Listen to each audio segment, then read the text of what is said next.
Yo, yo, yo, yo, yo, yo. Welcome to the 317 Sports Project with Penn Pops. I am Penn. I am Pops. What it do, y'all? What's poppin'? What's poppin'? What's freaking poppin'? It is Monday, September 5th. It's Labor Day, bro. It is Labor Day. We're working on Labor Day.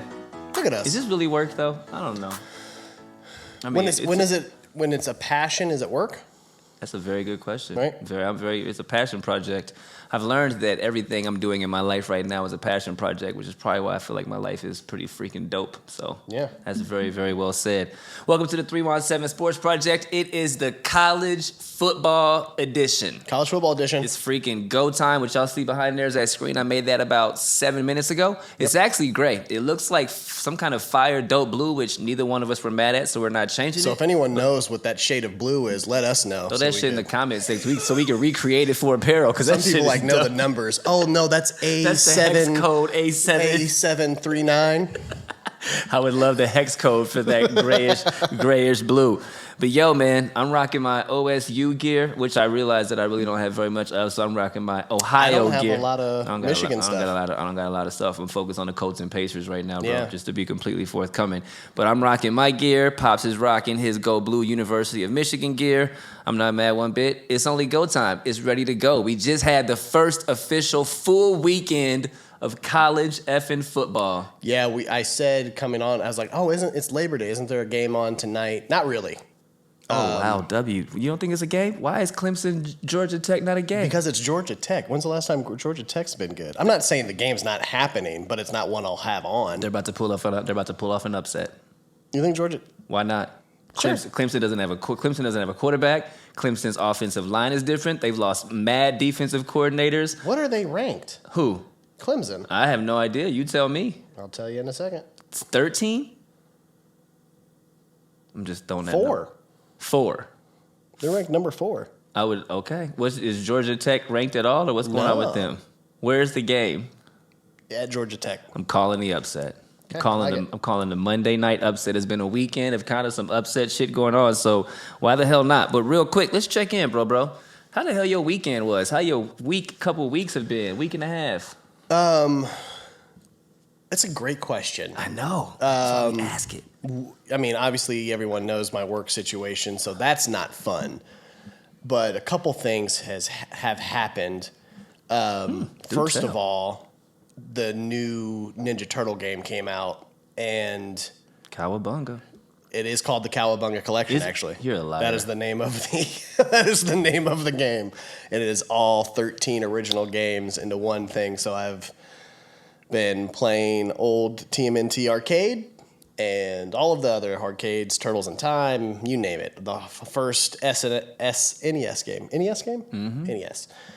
First Nintendo game, which is probably the hardest game ever created. So tough. Those old Nintendo games were so damn hard. I feel like Contra without 30 men is probably the toughest game ever created. Oh, yeah. Without 30 men. Yeah. You can't beat that game with 3 men. No. Just saying. No. Anyway. So that's great. Great weekend. Got to watch football, sports all weekend. Can't go wrong with that. Yo, man. So yesterday you hit me up. Yeah. And you were like, hey, bro, I'm working on my podcast finally. Yeah. Which is mad dope. Congratulations to you. And you hit me up and you were like, I got this idea. I'm playing around with this, that, and the third, whatever the case may be. We went back and forth. Got the name all squared away, which I think, thank you for allowing me to help you with that. You're the one person. I appreciate you. I appreciate you allowing me to assist on that. That's dope. But tell people what's going on, man. What's this new podcast about? Let the people know. Yeah, this podcast has honestly been a thing in my brain for years, but have had enough fear behind it to not allow myself actually go forward with it. One of those things where did I feel my voice was one that people would want to hear about a topic on mental health awareness and being mindful. And as I've grown older and realized being blessed with the ability to be an empath and people always come to me and say, I feel I can tell you everything. That's strangers that come to me and say that I have to put that towards good. And so this new podcast coming will be all about that and being mindful and mental health awareness and great exercises to do to keep your brain right. And it's called Mindful, A Journey to Mental Wellness. So I wrote and literally within a day, hit up B. He helped me get the name right and look right the way that it should, make it pop. It's beautiful. And I already wrote the first episode. So so first episode's done. That's when you know it's right. Yeah, so the first episode's done. I've already reached out to a couple people that work in the mental health field that I'm probably going to start will come on the show to speak about it and what they do for a living. So that's coming. I've already, really it's picking a date that I want to shoot it. So I'll probably do it on the off week of Penn Pops. So I kind of can go back and forth between the two. So I don't stress myself out doing something that I'm trying to be stress free on. But it's going to be really jacked up to be all mentally stressed out about something focused on mental health. Right? It ain't supposed to be like that. No. That's not cool. Yeah, so I'll probably do that and have it kind of released on the off week. I've already got the Buzzsprout. I've already got all of the websites, the handles. Please go follow it. I'll post like inspirational quotes on the Twitter daily, and then you'll see the videos come up. What's the Twitter? For now, it is called, I don't even remember. That's how new it is. It is mindful_AJRNY, I believe. Which is a journey. Make sure you put that on the bottom. I'll put it in there. Oh yeah, come follow that. Thanks for remembering what my own thing is. That's why there's two. I had to create a lot of stuff. Yeah, a lot of try to see what you're allowed to post on Instagram, what was taken, not taken, make it all look universal, so I don't have different handles all over the place. Please don't do that. It's a lot. So, and I did it all within probably 3 hours. So when you know it's supposed to be what it's supposed to be. So that's coming. So that's kind of the passion project that I've finally actually doing. So that's going to be fun. That is so dope. You know what's even more dope? What's more dope is we put notes in here like preemptively to our show. And what you wrote in the notes that you were going to say on Saturday, which was 2 days ago, was, F this week, work sucks. I hate my... That is what I wrote. We had a meeting on Saturday over here at the crib in the shop. We were chopping it up, and I put my notes in. He was like, I'm going to say, F this week, work sucks, blah, blah, blah. So in 48 hours, I'm so happy. That's what that podcast will be about, right? That's so dope. That makes me happy. One thing that is constant is change. My ninja. So be on the lookout for that, man. I'm mad excited myself. My week, it's hard to top that, quite truthfully, but it was great. And to be completely honest, Clean Kicks did our biggest month that we have ever had, which is pretty freaking cool.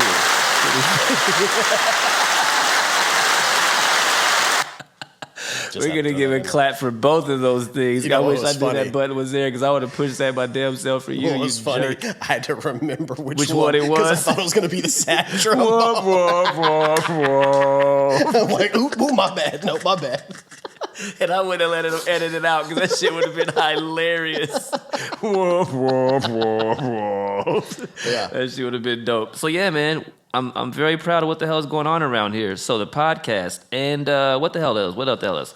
Show summary. What's on deck tonight, bro? College football. This is that edition. So we're going to talk about fun games that we watched. We had to do a lot of homework for the first time. Right? Like this is when you run if you think about this, guys, this show was not live during the start of football season last year. In real sports season, fall season start. Thank you. We didn't have it. We started that beginning of this year, so we were already... College football was pretty much over, dog. We started in January. Yeah, we were done. So we were like, oh shit, we got to actually lock in. And I had to have I had my 27-inch iMac, my TV, I had the laptop going. I had 3 different games. I'm watching Serena. It was a weekend full of sports. When you're a sportscaster, now I understand why people I only got 3 hours of sleep because I had to wake up so I knew what to talk about tomorrow. I missed stuff. I fell asleep because I couldn't stay up. Yeah. I actually had to wake up and be like, no, I did not miss that, bro. Yeah. That's unbelievable. So you are absolutely right, Pops. I was going to go tailgate for the Ohio State game.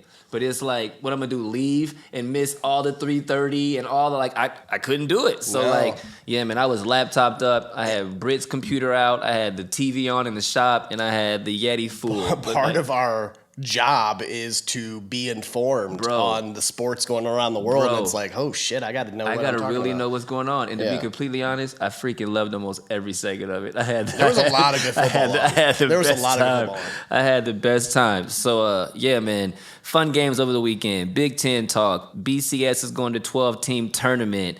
Top players over the first full weekend. It's just going to be a bomb-ass episode full of college freaking football. So strap in, get ready to go. Shout-outs, again, every freaking thing college football. Players, coaches, mascots, referees, television networks, sports bars, NILs, boosters, corrupts and non, had to say it, cheerleaders, bands, gamblers. I didn't see that. Vegas, and finally, all of us freaking fans, college football. It feels like this is the first year post-COVID that it's like real college football is back again, my ninja. Yeah, for sure. So let's go.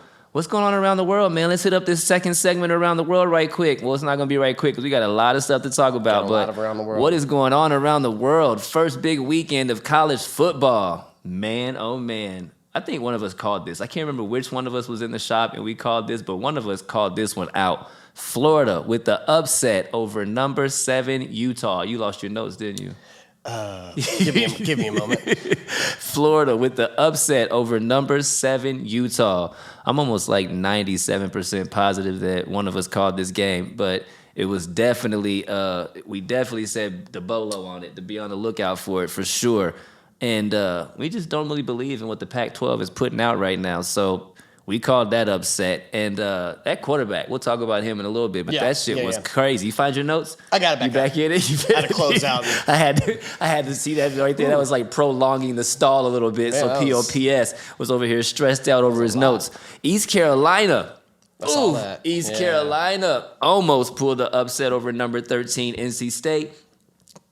Is that right? Was it NC State? Yeah. Over NC State? Oh, my bad. Squirrel. Kicker, Owen Daffer. I had to put his name out there because when you do this, you need to be put on blast. We need to hit that with the womp, womp, womp for real. The PAT, missed the PAT and the field goal. Oh, my gosh. This guy missed the PAT and the field goal to tie. And I said, I don't usually be putting people out there, man. When you do that, bro, like, some of that may be. Is that unforgivable? When you are an unranked team and it's the first weekend of college football and you're going to play a team and you have a chance to at least tie and or win the football game during the end of the season, is no matter what he does, unforgivable.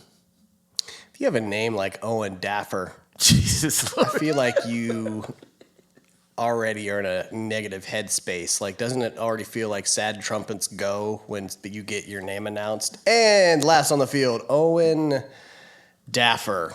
Hit the button. Hit the button.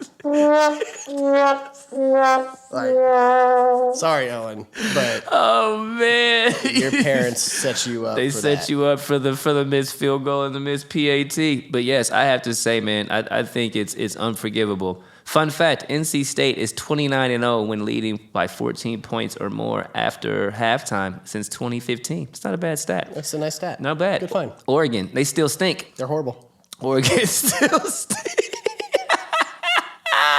Georgia got in that ass, bro. For a team that has so much when it comes to sponsorship and Nike and all these damn jerseys. You ain't never lied. How have you guys not turned around your franchise yet from what it used to be? They got more uniforms in a little bit, my ninja. Who just took over their head coach? I don't know. It doesn't matter. I have absolutely no idea. They got beat 49-3. If they didn't... Oh, you know who just took over? Yeah. The former defensive coordinator from Georgia. That's what I thought. For sure. Yeah. Which is, it's going to take them a second. I knew it was like somebody from... No doubt. It's going to take them a second, but they got that ass beat the other day. Cincinnati. Didn't play no defense. They did not. What do you think about Cincinnati? That was well done. I mean, I think it was expected, right? When we started talking about it live in the game, when you don't have Desmond Ridder, right? It's kind of... No, it's a lot of new learning. I mean, you went from... You made the college playoff and then started the rankings at 23. Ooh, is that too high? Should have been unranked. No, like that just kind of tells you, even like you just got that because you made the college football playoffs more so. Like you probably would have been unranked if you wouldn't have done that. Snarf. But I think everyone realized like, I ain't got no quarterback now. No doubt. Yeah. No doubt. No absolute doubt. When do you think that they should start doing the rankings? Like, when do rankings matter to you? Shouts to Brittany Dawn on the pictures over there. Appreciate you, boo boo. When do you think that rankings matter, my brother?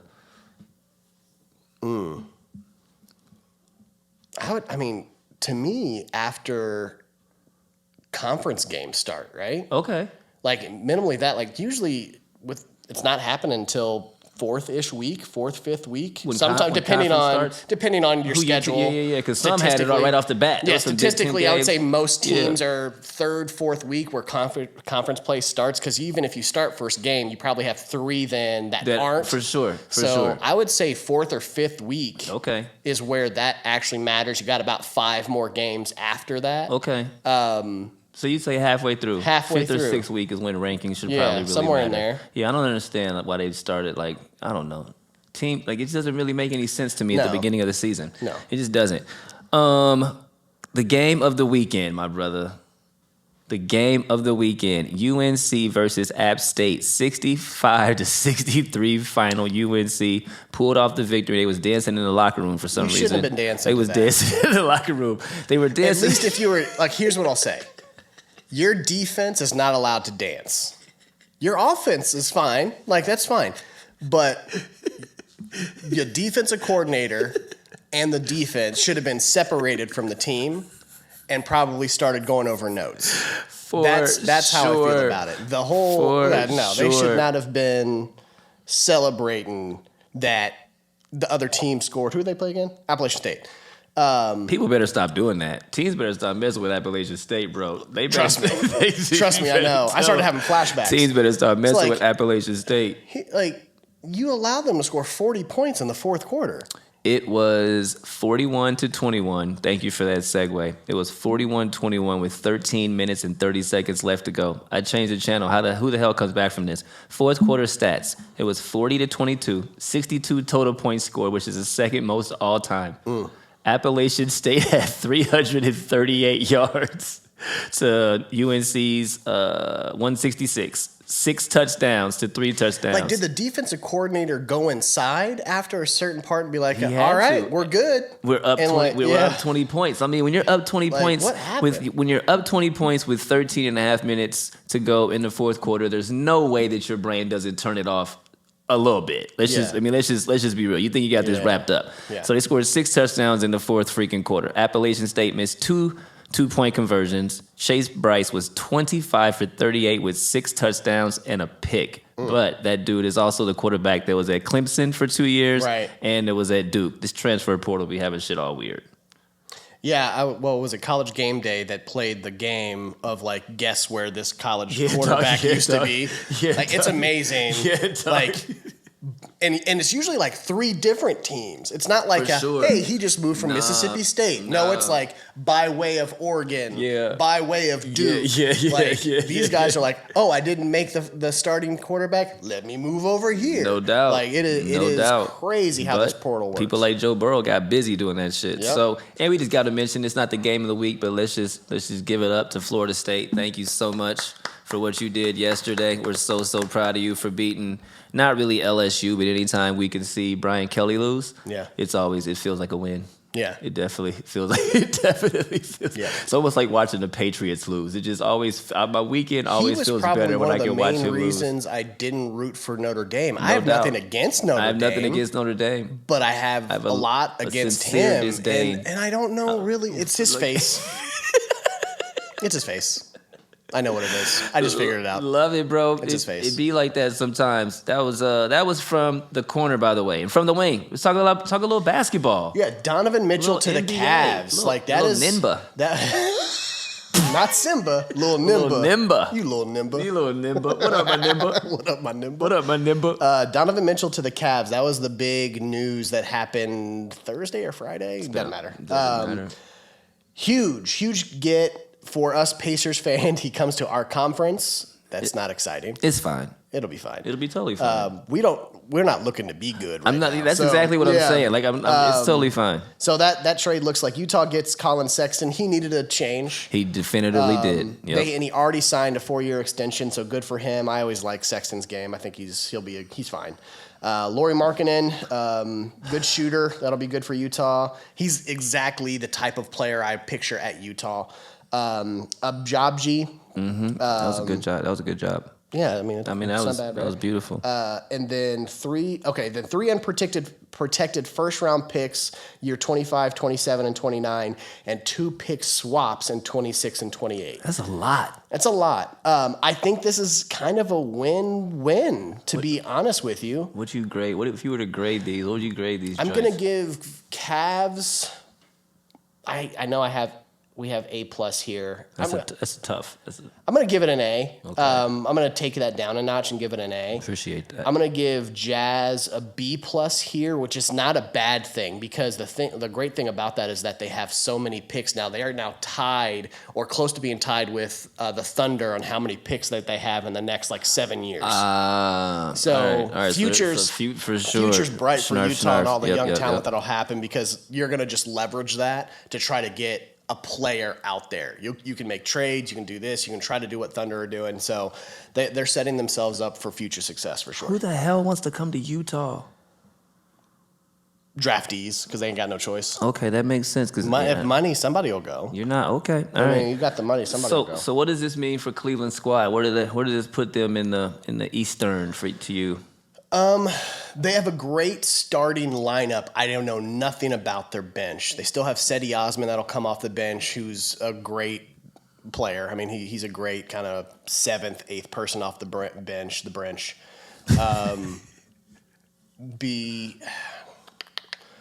That's a great lineup. I mean, that's going to be some chemistry. They're going to have some rough patches. Don't expect them to start off hot. What I would see them doing is just because it's flashy, that's a team that'll go, we're going to start off the first 10 games really fast, and they'll look like really good. And then they'll hit it. They'll hit a wall. They'll hit it for sure. And it'll take them 15 games to get out of it. Exactly. Yeah. So you'll see them the first year. There'll be a change at the All-Star break. You'll see some stuff happening for the future at the All-Star break. Because Kevin Love is still there. He can keep that. Kevin Love's still there, and I can see them kind of looking at the full roster and kind of thinking okay, do we need to make a tweak in the starting lineup? Because you've got Mitchell, Garland, Karis LeVert right there in your point shooting guard, small forward. Karis would be the odd person out there, and I know he just got moved there, but I wouldn't be surprised at an All-Star break if something's not working in that starting lineup because of the type of game that he has, where the ball has to be in his hand and he makes plays and tries to get into the 15 foot into the paint and get to the free throw line. I can see him being an odd person out. You know who would really be nice there off the top of the head? Brandon Ingram. For sure. Yeah, for sure. He would do a lot of things. He would do a lot. But yeah, you've got Kevin Love still. You've got their other young power forward that's really good. And then you got Kevin Love will come off the bench, which is what he did last year. And then you've got, again, we keep saying this, Afro boy, tall center dude. Agbaji. No. Afro played at Texas. Oh, my bad. Dang. Yep, you got to look that up because I totally see his face. Jared Allen. Thank you. I was going to say Jared Jackson. I knew that didn't feel right. You know what I'm saying? I was going to mess it up. Jared Allen. So, I would see them, to roundabout answer your question, I see them still being in a 7th, 8th spot in the East. I don't think that this gets them to that top 4 with who's already up there in that top 4. I don't disagree. Yeah. I don't disagree. Mike Conley's probably going to be out then, huh? He's the last big contract at Utah. The latest rumor I saw, and I discussed with Tink, our brother, was Shout out Tink. Him possibly being that last piece that could go for Westbrook. And I think that kind of makes sense for Westbrook. He can kind of just go be him. He can actually go pad his stats, which is what he does. Has no pressure because it's not a real big market. He's still in the West, so, he'll have games. He'll be on TV, because it's just the West and, it's Utah. But he gets to just go be the alpha dog with a bunch of young players. I love that. We're going to close. And Conley will help the Lakers. He will. He's in the twilight of his career, but that's a stable point guard that can help the Lakers. Oh, no doubt. He gets it done for sure. Top of the key. This is his because I wasn't gonna put this in here, but he kind of sunned me and was like, "Come on, bro, how can we not do this?" So, shout outs to the Serena Williams.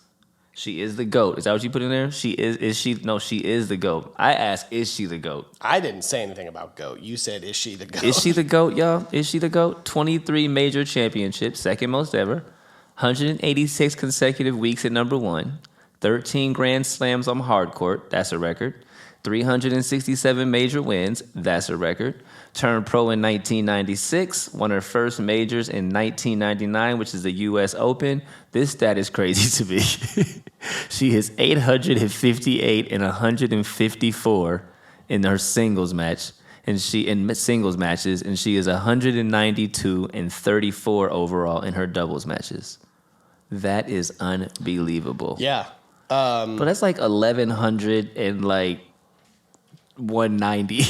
Oh, yeah, absolutely. How do you find... Oh, here we go. That is insane statistics right there, bro. Ooh, this is good. This is good right here. What's that? What I just brought up? To do. Yeah, that's so good. Because Tiger was there and he got to tweet out like his celebratory, because Serena did lose her last match. She's officially retired. We'll see if she comes back. Everybody does. It's like the scary person in the movie, and the dead person, and the scary person at the end of the movie. They always come back. Yeah, main reason that she retired to me is the reaction when she brought up to her 5-year-old, mommy's gonna retire, and she said yay and celebrated because she's not home. She wasn't home as much. I think that makes you kind of go, I'm making the right decision because I got to be with my family. But if you watched her play, if she were to actually play a full season, or at least more than she did, she's probably still the number 1 tennis player when it comes to the competition that she's playing against. Like, she probably should have won this last match. She actually was up 40-15 to win the set, and then the opponent was able to come back and then got another set, and it just kind of fell apart from there. But Tiger and Serena, both 26 years pro. Tiger's 46, Serena's 40. Was about to turn 41 or just turned 41? About to turn 4. Yep. About to turn 41. Win/single title. So wins, Tiger has 82 wins overall. Singles titles, Serena has 73. Majors, Tiger has 15. Grand Slams, same thing, 23 for Serena.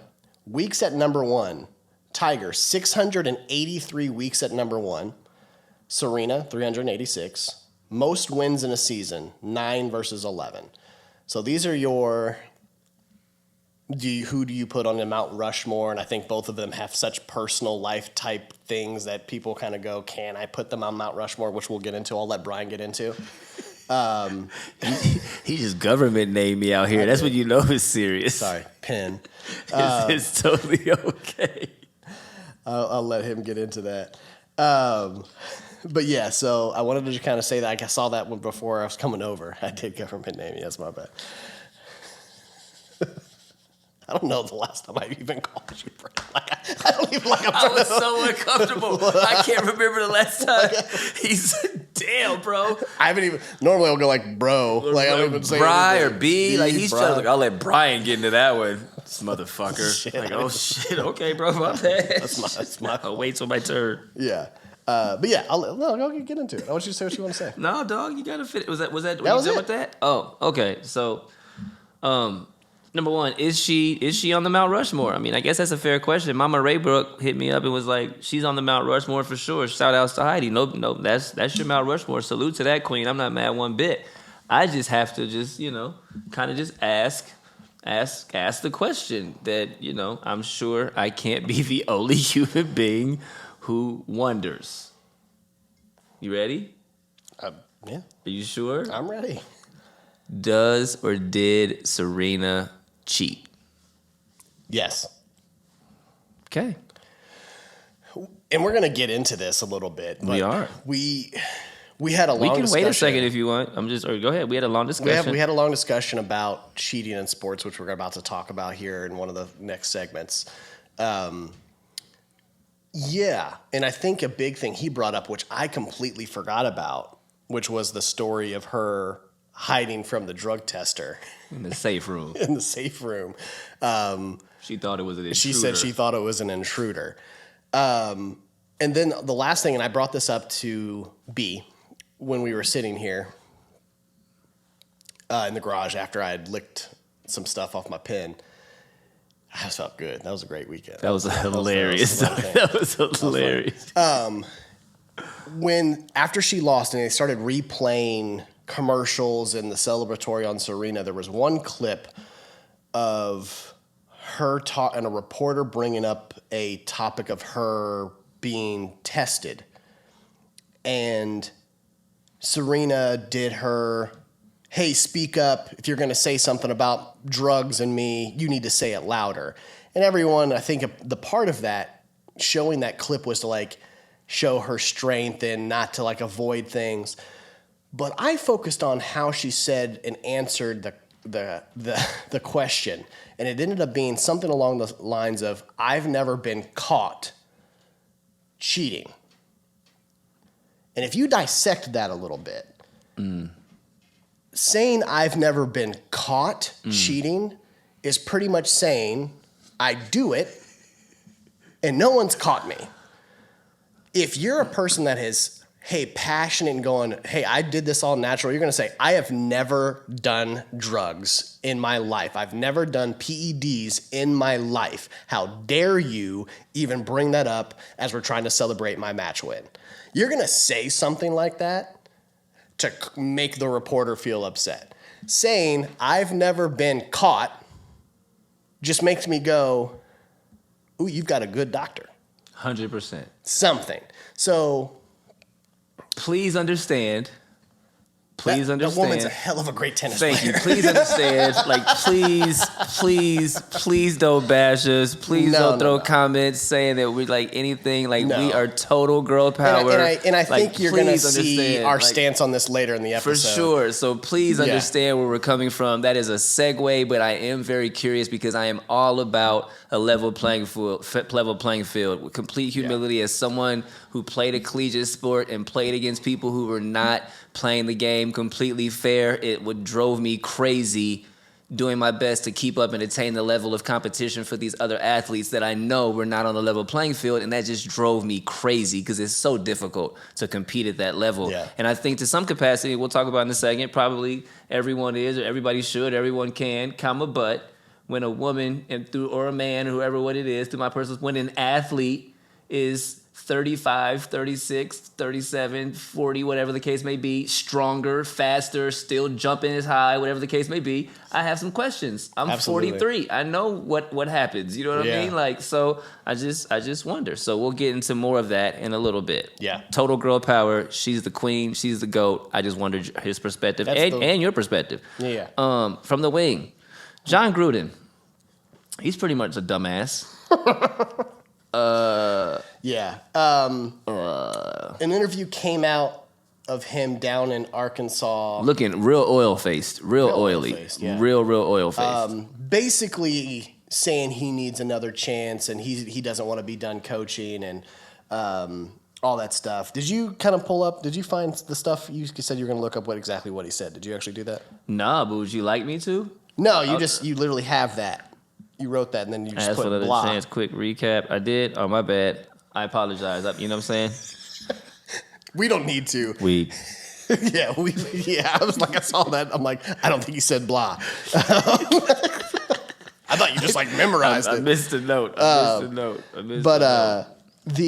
So he'd come out saying another chance, and people are cheering him and all that kind of stuff. And really, we kind of wanted to bring up, first of all, a reminder of kind of these emails that actually got brought to light.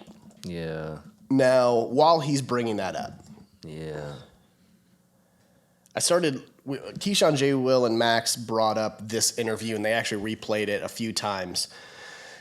And I said Keyshawn. It might have been Max that said this, one of them, and I think Keyshawn just agreed. They first all asked Keyshawn, hey, you played for the man. Did you ever hear him say stuff like this or have energy around these topics or use homophobic remarks, use racial slurs, all of these things that the emails got brought to light. I'm going through this. He called Roger Goodell the F word that ends with the T just to keep talking. But I mean, that's not cool. Keep talking. Yeah, not the commissioner. It's not anybody. Also called him a clueless anti-football P word. Keep going. Yep. So here's what, and I'm going to kind of go language the first time. So me, again, saying that interview with Serena kind of goes hand in hand with this one.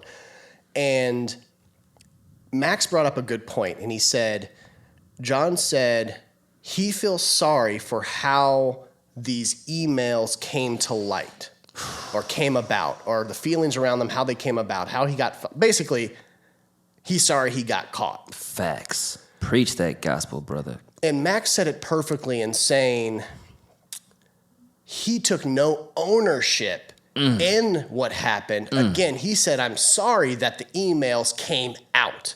Not, hey, I should have never said those things. That's not how I really feel.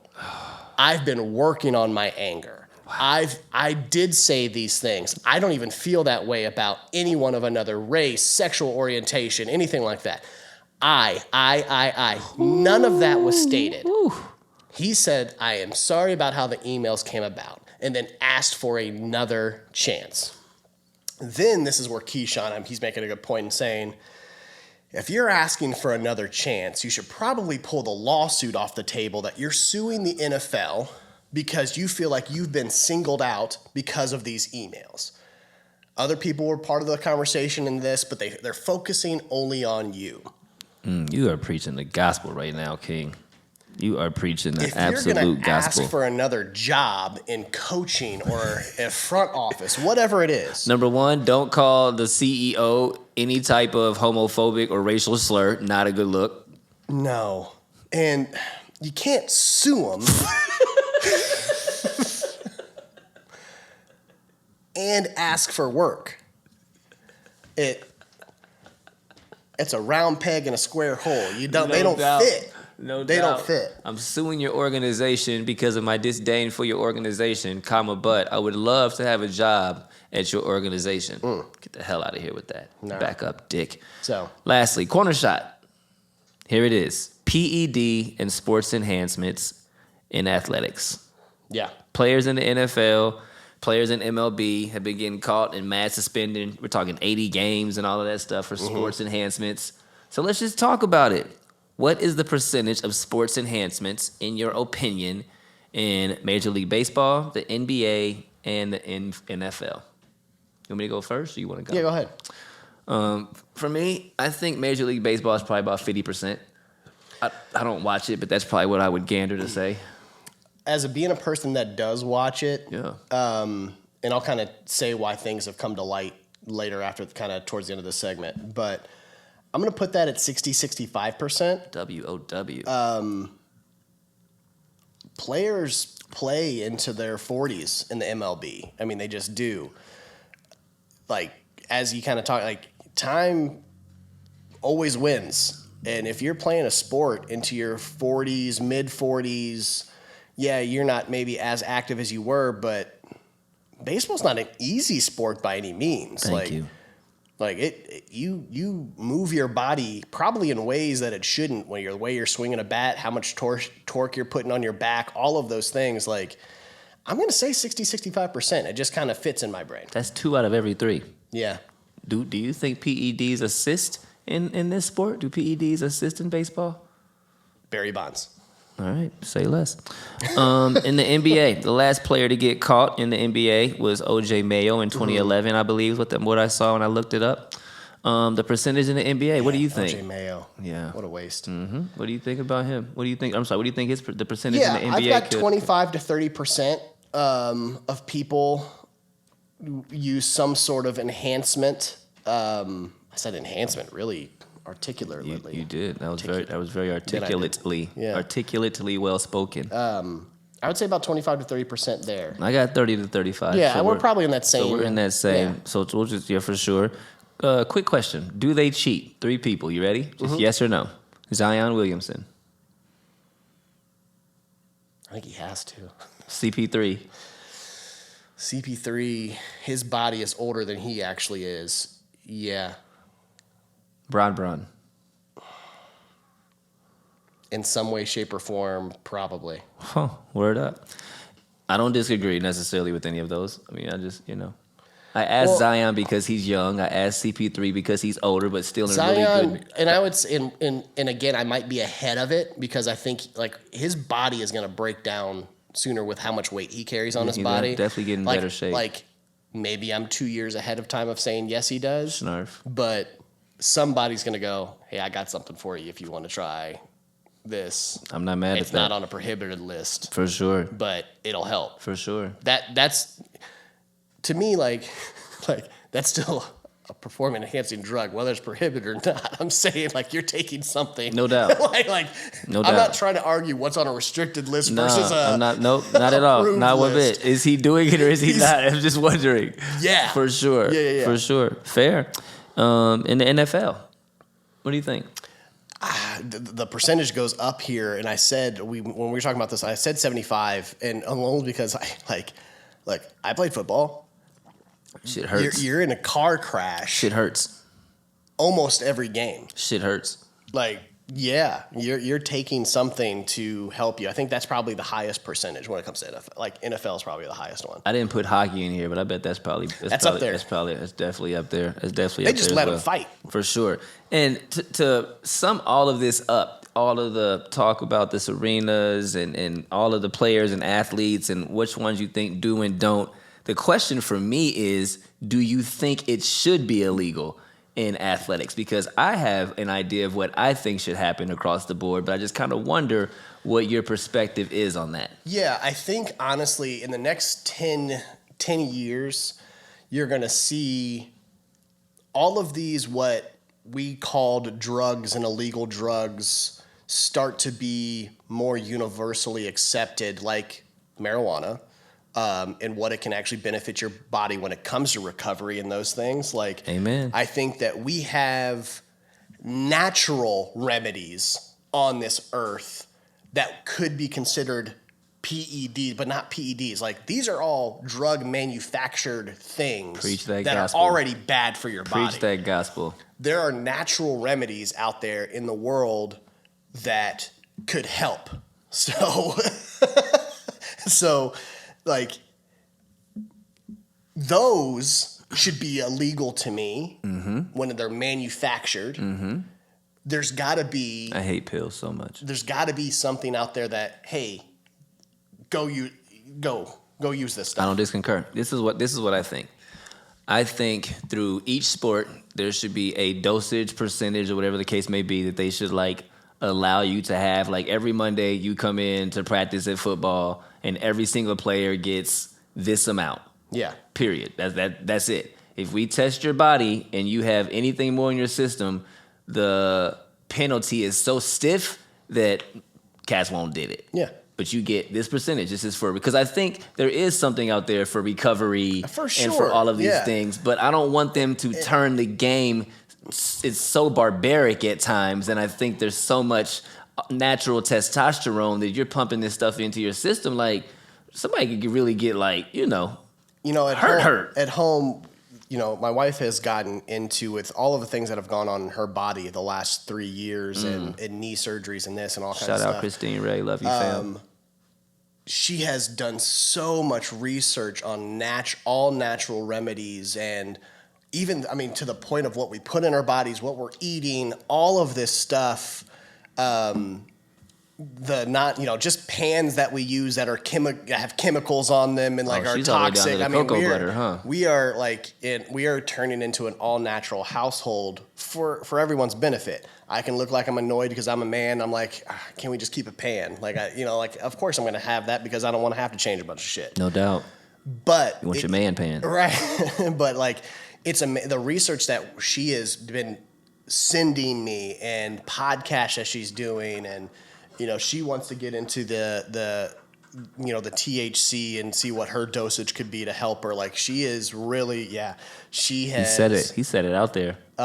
She has really explored everything and again, God put natural things on this earth to help us all. So, not to get religious, but it's here. We just got to be able to use it and find it. I put this here for me and right. you. And Take you. advantage, man. Take advantage. So, yeah, man, dope segment. Thank you so much for digging deep in there. We hope you guys enjoyed that. Please send us your feedback. Please don't be offended because we come not to offend, but let us know what you thought of Around the World. We got deep in some stuff right there, and that's kind of what we're all about. We talk sports, we talk this, we talk that, but we ain't afraid to go deep and say what we really think about shit for sure. So we're going to take a quick break and come back and get into some real college football talk of what popped off over the first weekend of college football. We'll be back with the 317 Sports Project with Penn Pops after this.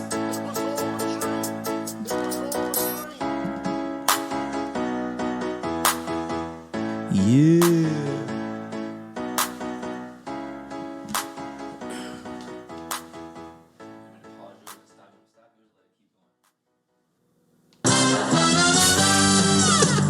We're brothers, we're happy and we're singing and we're colored. Give me a high five. What up, what up, what up? We're back with the 317 Sports Project with Penn Pops, brought to you by Clean Kicks, Columbus, Ohio's #1 premium sneaker treatment shoe cleaning service. Premium sneaker treatment for premium sneakerheads. Give us a follow at cleankicks.614 on Instagram.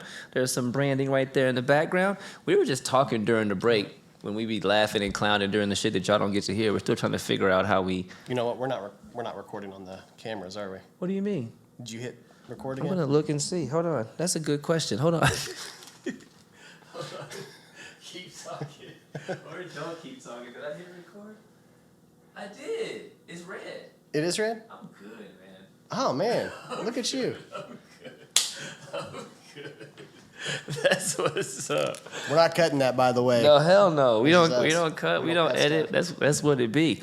But we were talking during break about that was a 45-minute little thing we went on. But what we supposed to do? We're talking about so many more sports and around the world, and so much more is going on that a show's gonna be a show, huh? Yeah, when you have topics like Serena and PEDs and stuff like that, you can't just go okay, let's keep this whole segment. Yes. Okay, bye. Right, yeah. Yeah, she cheated. All right, let's move on. Yeah, You definitely got to elaborate on your thoughts for people. She's the GOAT and she cheated For all sure. at the same time. Ooh, Yeah. wow, you hit that real hard. Right. W-O-W. So, next segment, everything college football. It's about to be a good ride. I have no idea how long this is going to go, but we're so excited for college football, and you guys are too, so who gives an absolute shaboogie? We talked about the big games a little bit earlier. Right now, we're going to go into our favorite teams, OSU, Michigan recap, Big Ten recap for all of our regional Midwest fans, and then we'll just dive into whatever the hell else is going on. We got some big cap, some upcoming stuff, upcoming games, and just big gamers, all types of weird stuff. Yeah. So, Yeah. OSU Michigan recap. How did you feel about your team first week, bro? Michigan looked great. They looked like a number 8. I mean, I feel like they did That what they rhyme, should you do. gonna keep that going? Yeah. No. Okay. No, I don't have that in me. Because I don't even remember what I said. Michigan looked great. They looked like a number 8. Yeah. They play very next white Saturday. rhyme. I can't wait. I'm gonna get myself a drink and make a plate. Lay by the bay. I just may.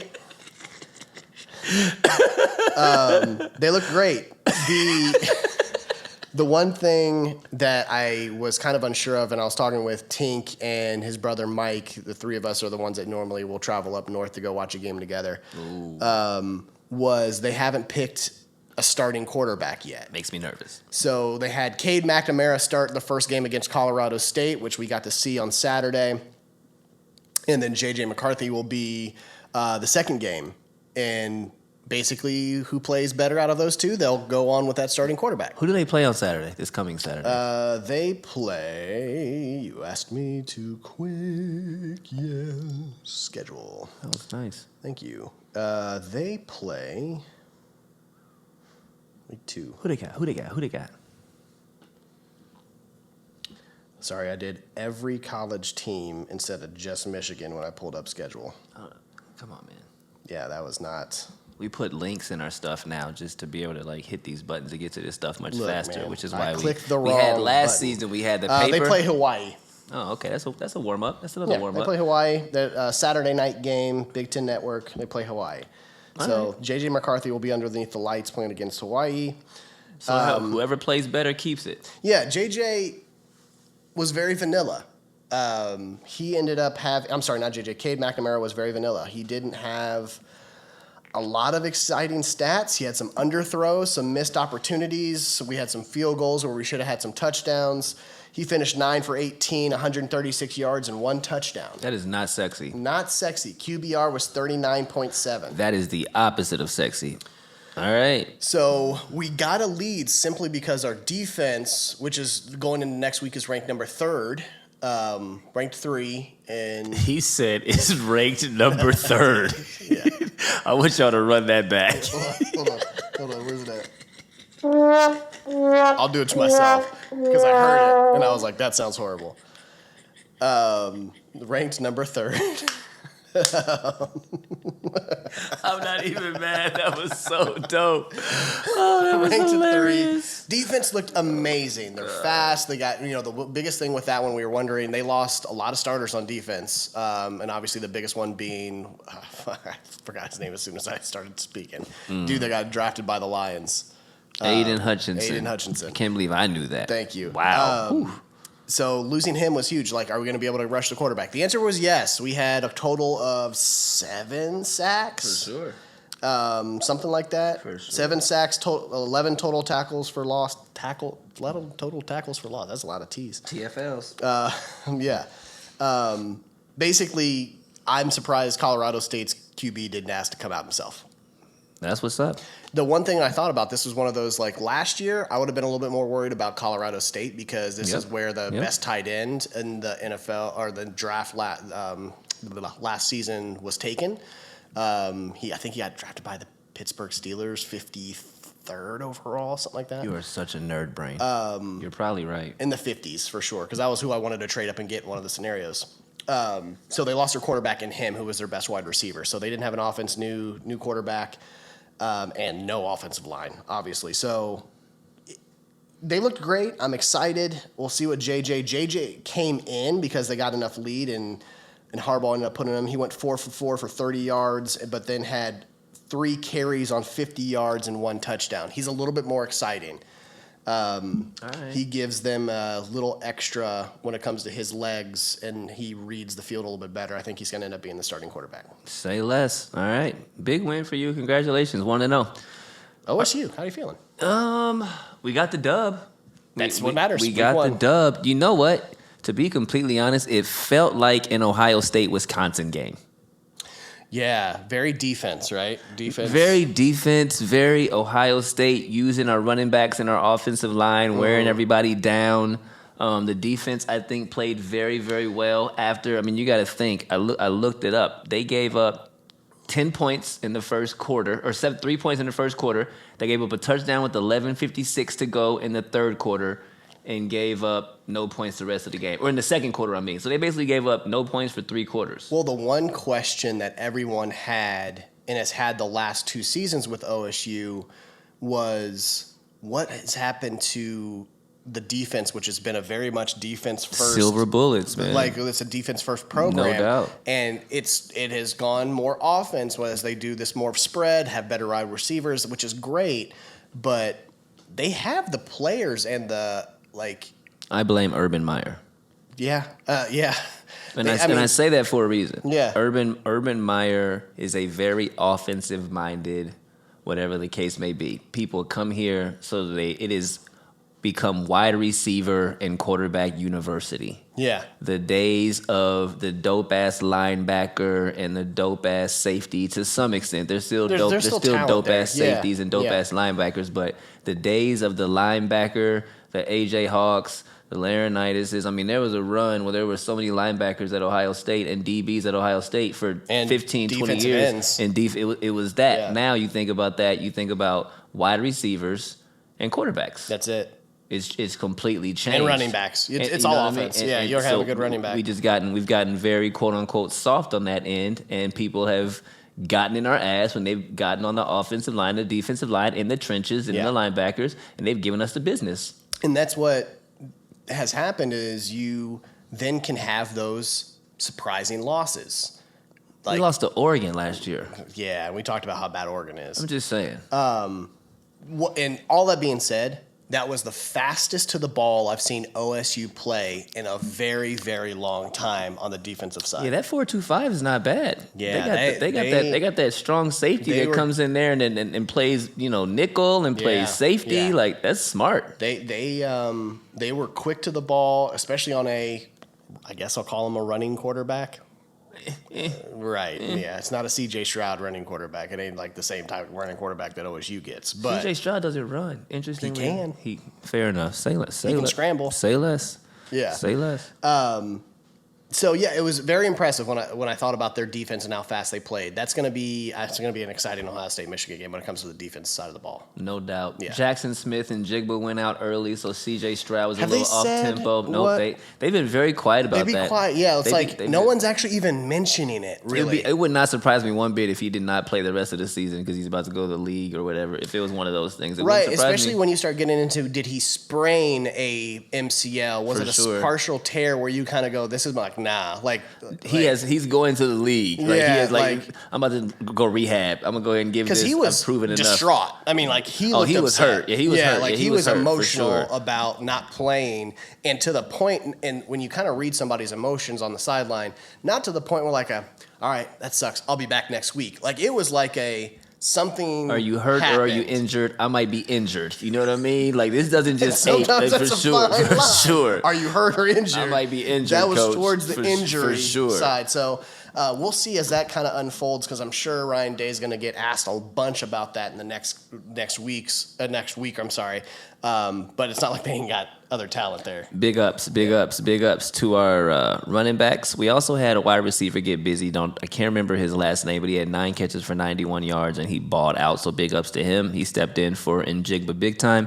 And our running backs, 29 carries for 175 yards. Henderson broke off for 15 carries for 91 yards. And Maye and Williams came in and broke out with 14 carries for 84 yards, both basically 6 yards a carry. So, like I said before, the question was our toughness. Over the last couple of seasons, people have been coming in. Michigan came in and just smacked us in the freaking mouth. Oregon came in, smacked us in the mouth. People are not scared of Ohio State in the trenches. So what they have been focused on is exactly that in the offseason.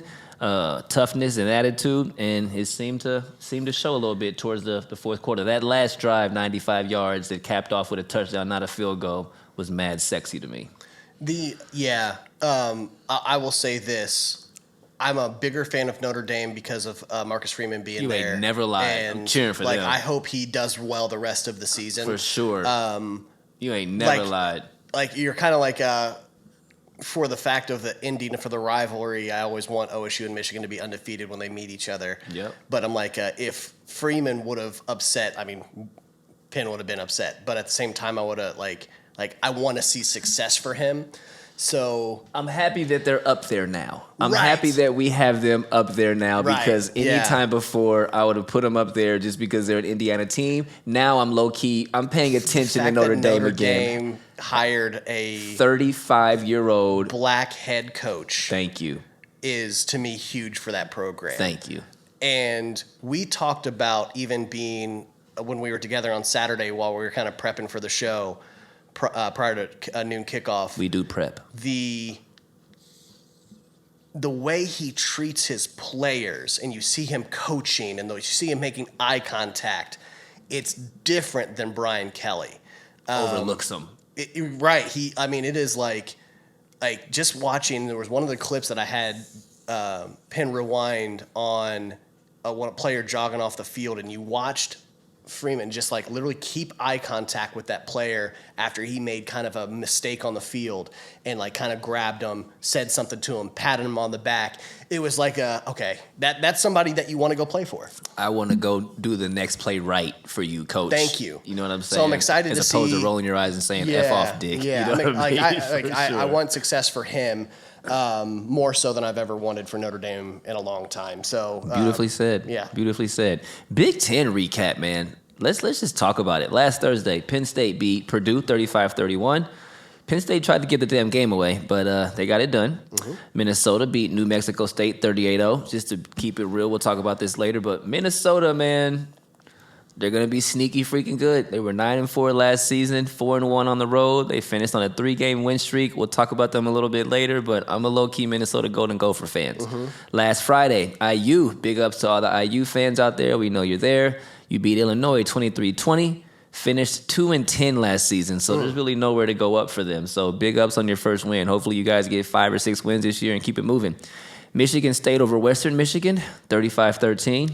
Their coach has a big head. Who we talking about, Western Michigan's? No, Michigan State's. Has a big head? Big head. W-O-W, not the cranium.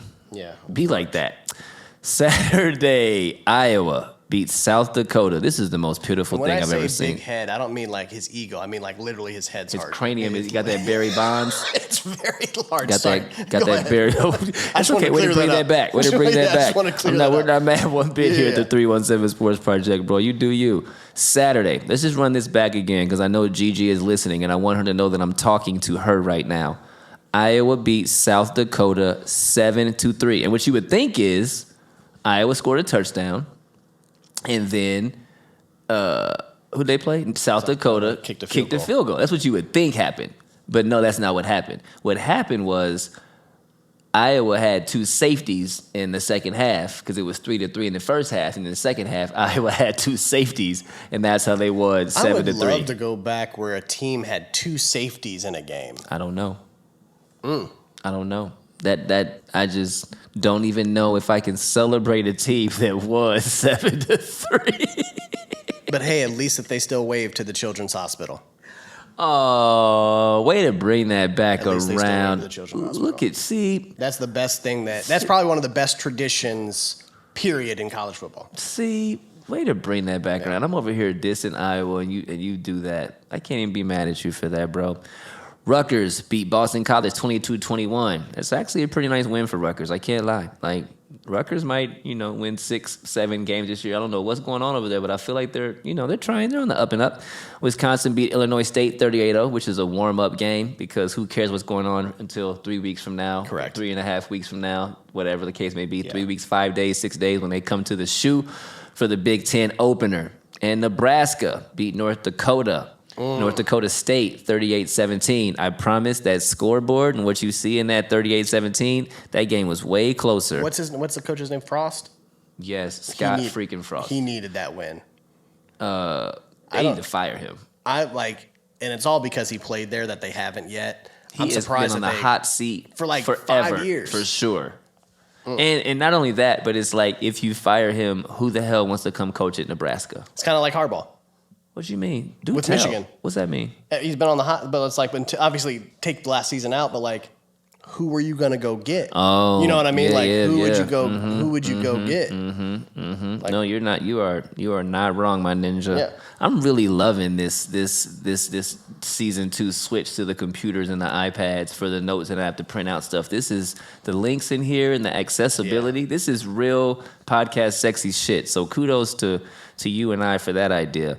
Big time gamers, players who not gamers, As I'm really excited.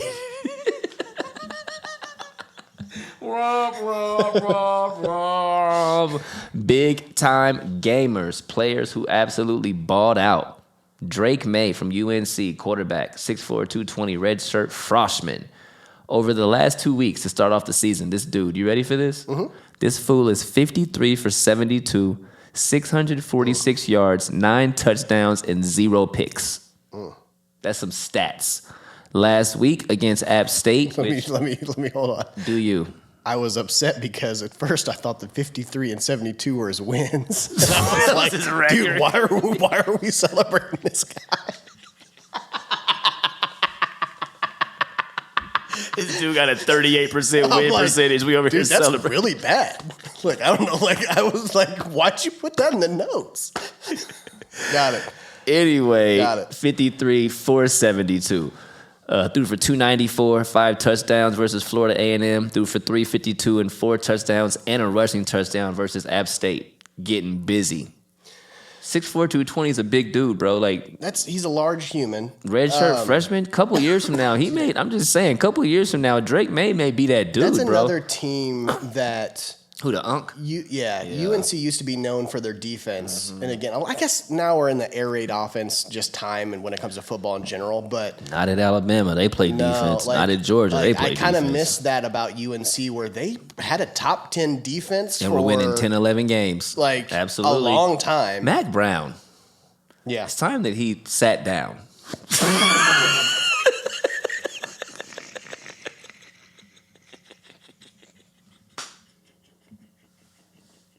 Touche. Thank you, Mac. Time for you to sit on down. And here's what I want him to sound like when you sit. Just, oh, yeah. All right. That's all we needed you for. Just sit on down there, Mac. He's earned it. Yeah. He's earned it, bro. It's time. He is in here jumping around in the locker room. Mac is. I want you to make the noise you make after you watch all your grandkids and it's been a long day outside. Just sit in your recliner, turn on the tube, and just go, oh. Mac, you've earned it, brother. Yeah. You've earned it. So, yeah, man, big ups to Drake Maye. Florida Gators, second time in team history that they beat a top 10 team in their season opener. Yeah. I'm not mad at them one bit. Straight up. Andrew Richardson. People say that he should have started last year, but Dan Mullen over there. Probably Anthony Richardson, not Andrew. What'd I say? You said Andrew. I appreciate that. Anthony Richardson should have started last season. Threw for 168 yards, ran for $106 and 3 touchdowns. Mm-hmm. That's not bad. Mm-hmm. And then Stetson Bennett, Georgia quarterback. I guess he won the national championship last year, huh? Yeah. Is that the same quarterback that they had last year? Isn't that crazy? Yeah, they won it last year, but they were questioning like whether it was him, whether it was clearly the defense that won it, and can he come in this year? He had a great college playoff. He had a great college football playoff, I thought. Yeah. Yeah. Georgia's offense was tough. He threw for 300 plus in the national championship last year, if I recall correctly. Yeah.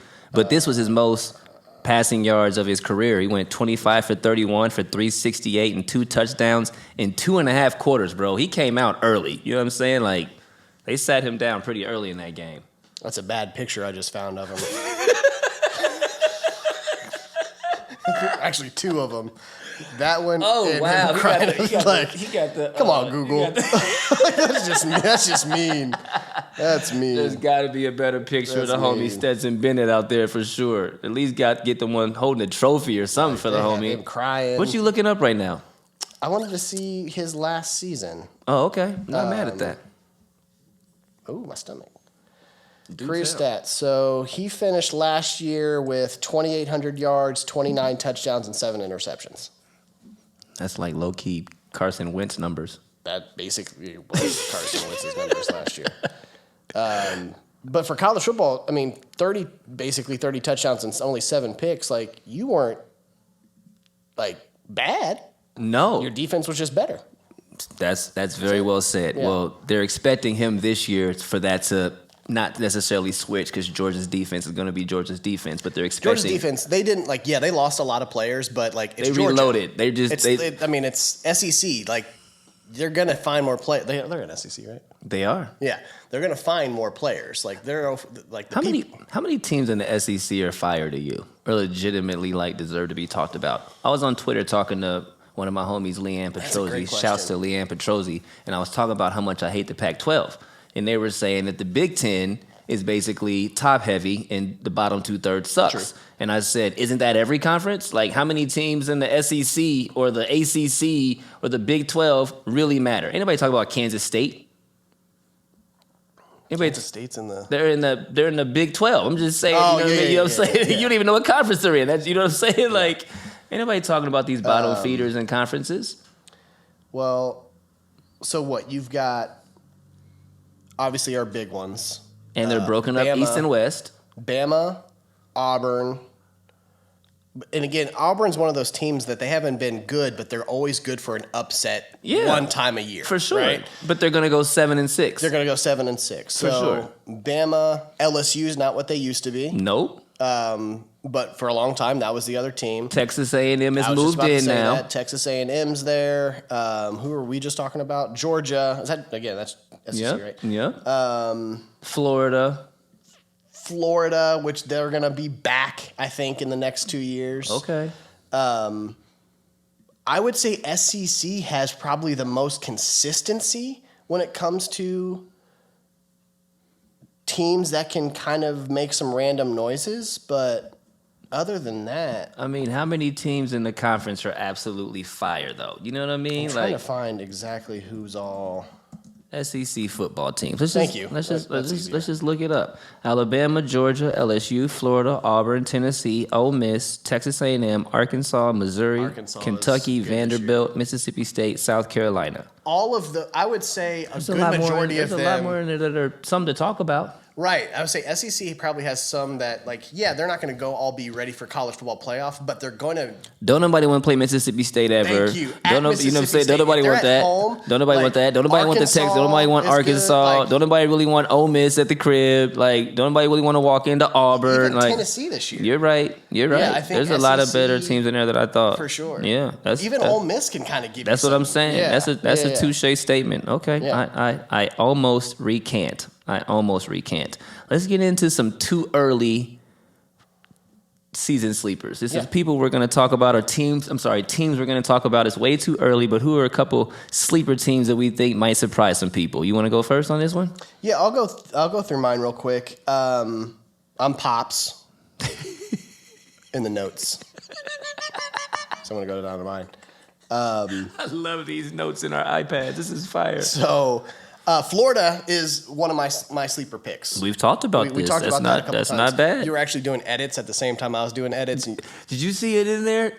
What? When you were doing edits when I was doing edits? Well, you didn't see that I actually wrote to you. Oh, you when did? You were writing about Was it Richardson, today? And I said, don't say too much because I talk about him later. And then I saw your thing just stop. And I was like, okay, good. My bad. We be communicating on accident, yo. We been here. Was this today? That was today. We been here because I saw your tab. I saw your thing. I was like, why is it maroon? Like, what's going on? I was like, Pops is in here. That's crazy. Yeah. Go ahead. So, Google Drive. First year head coach Billy Napier comes from Saban coaching tree. He was a wide receiver coach for Alabama. The most recent stint, he was with Louisiana from 2018 to 2021. Finished with a record of 40-12 and was a two-time Sun Belt Conference Coach of the Year. It's not bad. Led Louisiana to their first national ranking in the modern era. He's a good person to take over Florida. Damn, bro, you put these notes in there? Yeah, I told you I was working. I'm not mad at you one biticus, Right. Leviticus. Florida, then, as we mentioned, has Anthony Richardson. He went 168 yards, 17 for 24 passing, 11 carries for 106, 3 touchdowns, and probably the most exciting replay of the weekend. Fair. Did you see him Sexy. do his spin move? Unbelievable. And then I didn't even know that he kept the ball the first couple times that I watched it. It confused the hell out of me. I really did. It confused the shit out of me. I was like, wait a second. The best part about that was the guy just standing still in the end zone and just caught it and looked at the camera. Like, he didn't move besides catching the ball. It's like they've done that before and he knew. Like, he's like, watch this. I'm just going to stand Watch here. This. He's about to do it. He's about to do it. Watch this. Watch him do the spin it's move. Like, you know what it's like? It's like when somebody's at the top of the key. Yeah. Remember that shot that Damian Lillard did to Paul George and Seth Curry's at the top of the key talking to their bench like, watch what he's about to do. He's about to fuck y'all shit up. And he does it. That's exactly what they do. He's in the end zone. Like, it was probably the most exciting. So look for Florida's coming up. I think they're going to be back. Billy Napier ain't no punk. He's only a sophomore, Anthony Richardson. So he's going to be really good. They went 6-6 last year. I can see them winning 8-ish games this year. They beat, as far as top teams that they go against, they just beat Utah, as we talked about. Check. Next up, they play Kentucky, number 20, which struggled against Miami of Ohio in the first half of that game. So if any time you're getting beat by Miami of Ohio, I don't believe that you should be ranked number 20. Sorry, Kentucky. They played number 3, Georgia, number 3rd, Georgia, and then number 6. Way to bring that back around. Number 6, we appreciate Texas you. A&M.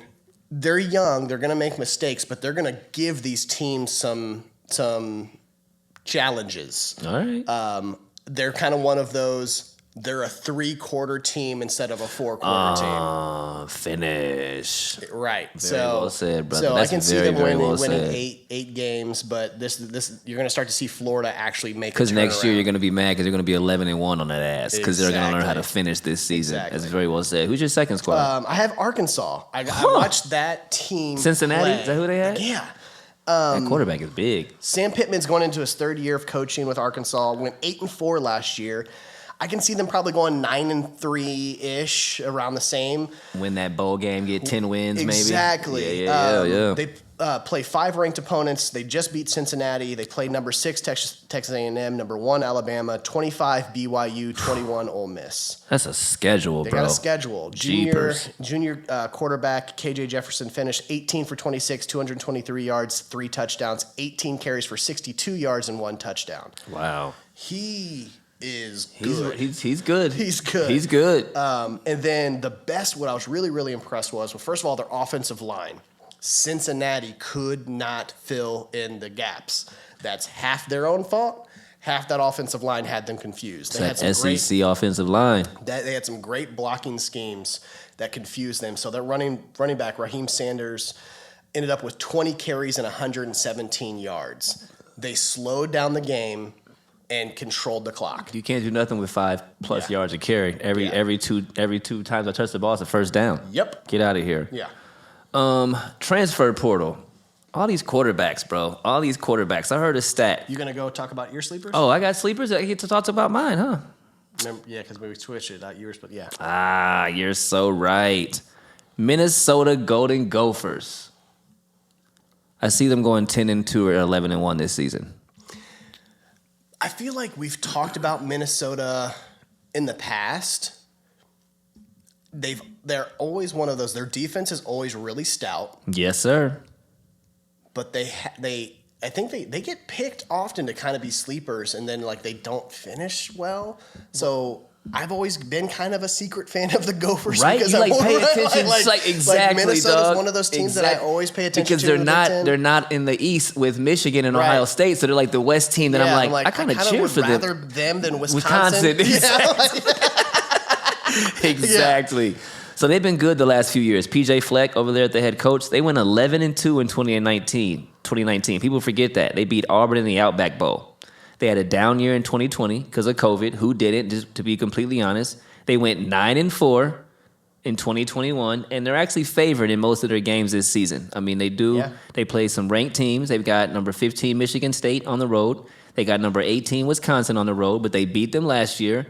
And I really, really believe that they could be the possible Big Ten West champion who comes and plays either in Ohio State or in Michigan, whatever the case may be. And if they happen to pull off an upset somehow, I see them being like the Cincinnati of last year. Yeah. Like, do we let them in? Do we not let them in? Whatever the case may be. Of course, they would go in and get waxed by Alabama. Mm-hmm. But if you beat Ohio State and Michigan in the Big Ten championship, you're going to go. You're going to go? You're going to go. So that's one of mine. And then my second one. This is kind of off the rocker for me, but I just got to say it. Texas Longhorns. I think it's about time for Texas to be back. They finished 5-7 last year. Yeah. But I really think Sarkisian in year 2 is going to get them to like 8 or 9 wins, maybe including the bowl game.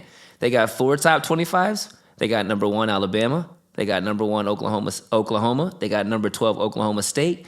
And they got number 10 Baylor. I feel like you go 2-2 in those games, win the rest of your games, and you've got 7-8 wins to go to a bowl game and win your 9th game. We mentioned him later, but isn't that where Arch Manning committed to? I dare you to say that out loud. Is that a true story? Yeah, I'm pretty sure he's committed to Texas. We're going to talk about that in a little bit. But for this season, they got Quinn Ewers, the OSU transfer. Is that a fact? It's craziness. Yeah, they'll be back in no time.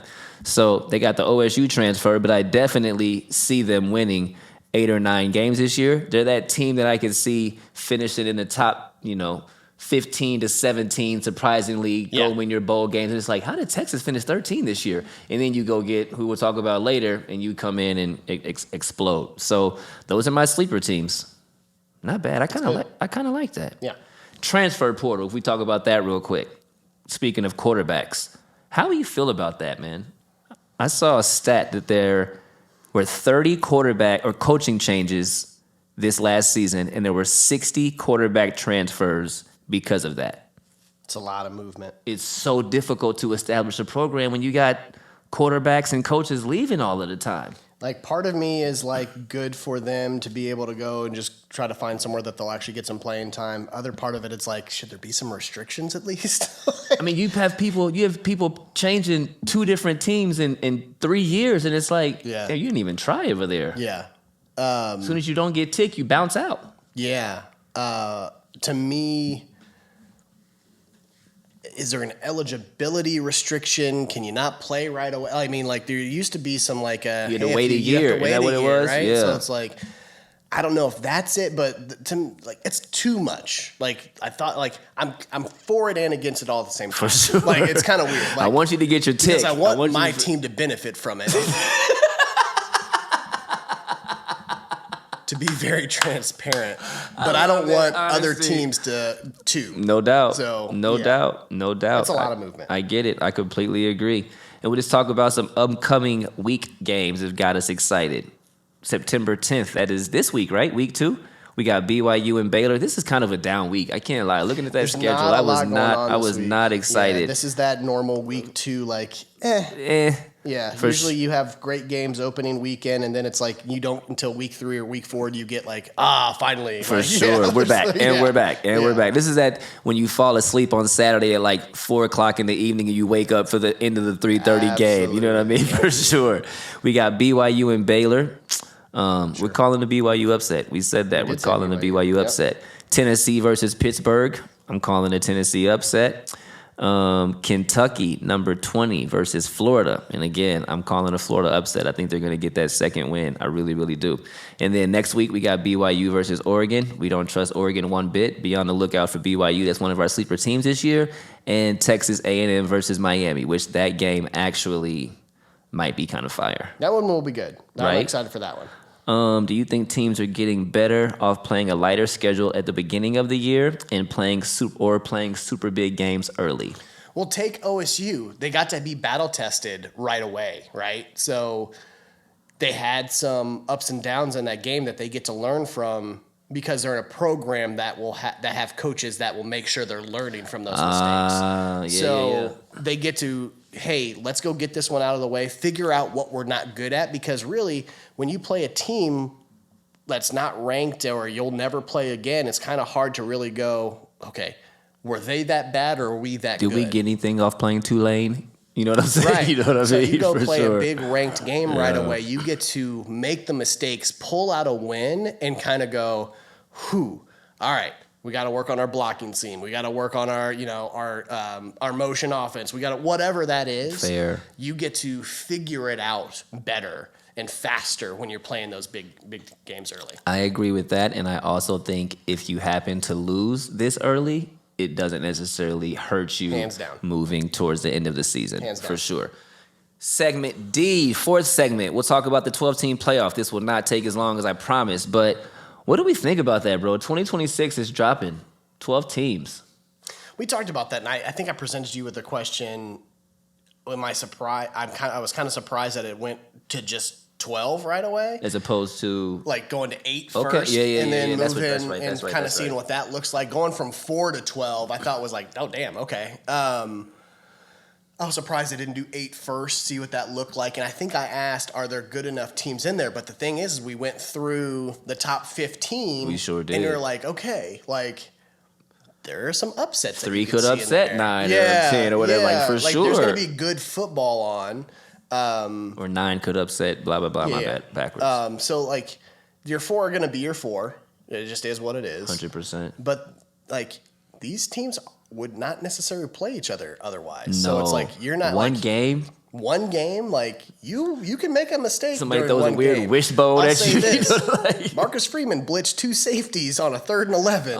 That was your like. That probably cost you that game. That probably cost you that game. That probably cost you the game. You can make that CJ one mistake. Stroud was like too easy. Like, come for on, sure. man. That was pitch and catch Yeah. player. You are Yeah. not lying.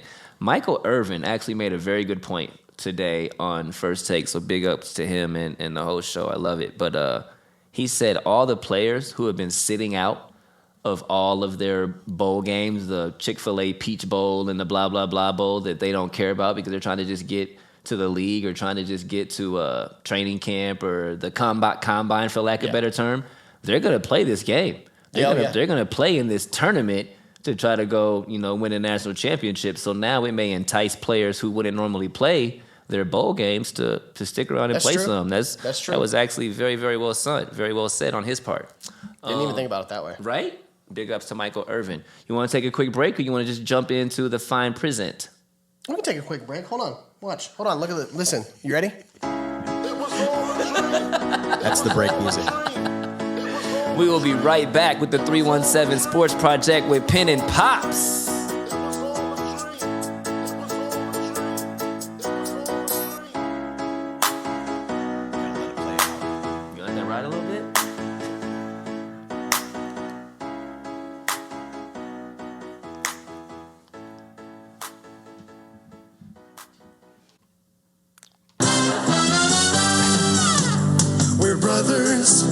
We're happy and we're singing and we're colored. Give me a high five. And we are back, the 317 Sports Project with Penn Pops. And we're about to get into the last segment of the night, the fine print. The fine print. And we're going to kick it off with our boy Shaquille Leonard. Yeah, Shaquille. What's he talking about, bro? Why are we talking about Shaquille tonight? He feels healthy for the first time since he was a rookie. What? If that man has been feeling pain since his rookie year, look out. Say less. Like, I don't even know if we need to say much more than that, other than, hey, we might not have him, he's going to play. He practiced for the first time this past week. He's probably going to play week 1, but even if we don't have him week 1, the rest of this year, people should look out for Shaquille Leonard. Say less. They have him calling him by his actual name he wants to go by. Andy's healthy. Shit. Okay. Yeah. Big ups to you, Shaquille Leonard. You ain't never lied. Number 2, Arch Manning. I apologize. Arch Manning. Yeah. What's going on with him? Why is he in here? He's dropping dimes? Bro. He's dropping dimes. Have you seen him dropping dimes? Bro. He's dropping dimes. Bro. Arch. He's dropping dimes. Might end up being the best QB to come out of the Manning family because he also has the leg. He's actually athletic. Yes, he is. He is the new. He's the first one. He is basically the brain of a Manning with an athletic body. He's the first one. You won't see the slow white run start like you get with a Manning. I don't know why it sounded like I just came on live chat here, but that was me starting to run though. That's not what I meant by it. Just so you know. Yeah, we apologize. Sorry. Us being us. Man, I didn't, if you're wondering.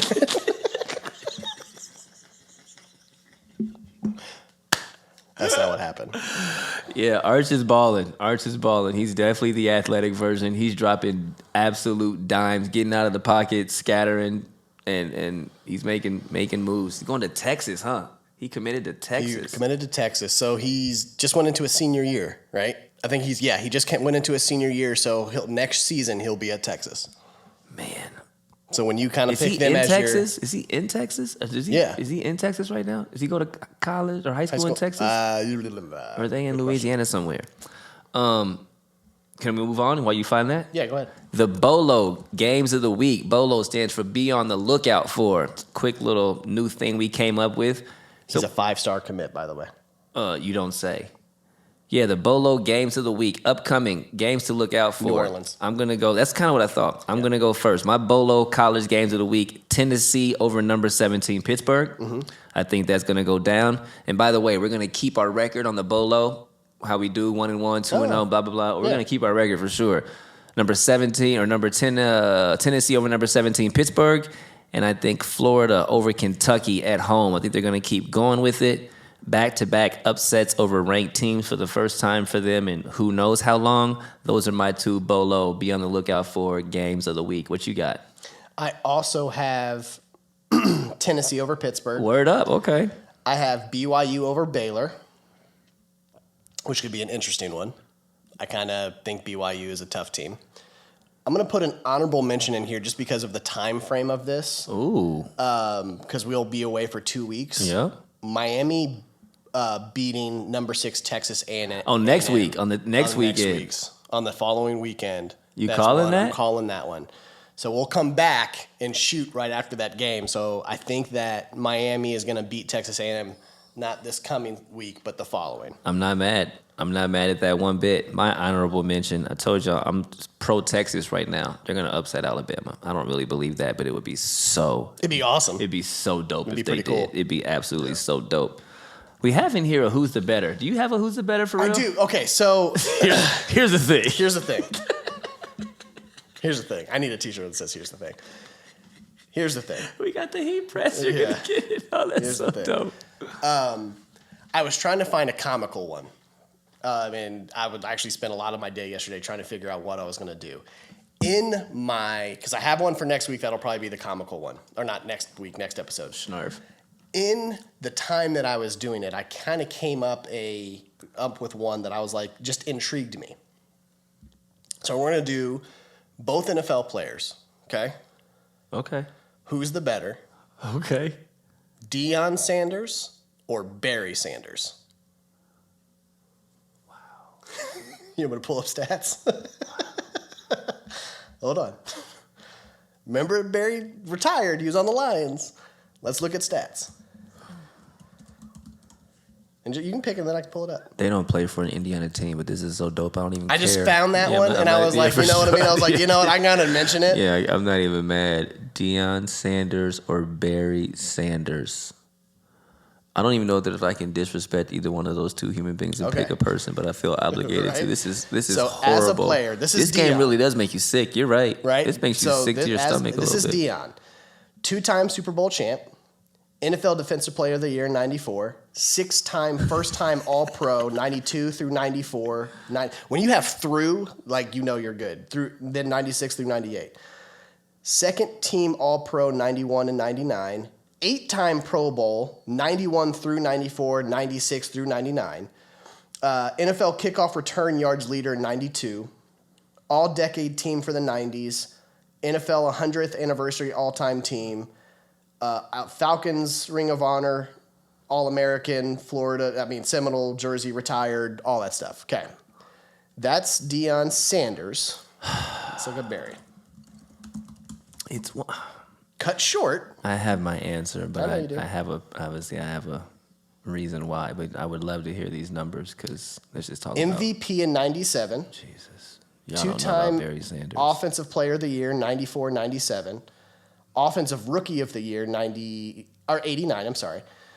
6 So that just tells you he was an offensive rookie year in 89 and 97. He was still killing it. 8 years later, he was still killing them. 6-time with no first offensive team line. All-Pro, 89 through 91, 94, 95, 97. 4-time second team All-Pro, 92, 93, 96, 98. 10-time Pro Bowl, 89 through 98. His career. He was in the Pro Bowl. His whole career, he was in the Pro Bowl. 4-time NFL rushing leader, 90, 94, 96, 97. NFL touchdowns leader, 91. Like, all-decade team, decade team with him, 100th anniversary all-time team, Heisman Trophy winner in 88, retired team, Detroit all-time team. Of course, who else are you going to have on Detroit all-time team? Barry Sanders. Deion Sanders or Barry Sanders? Deion Sanders. Why?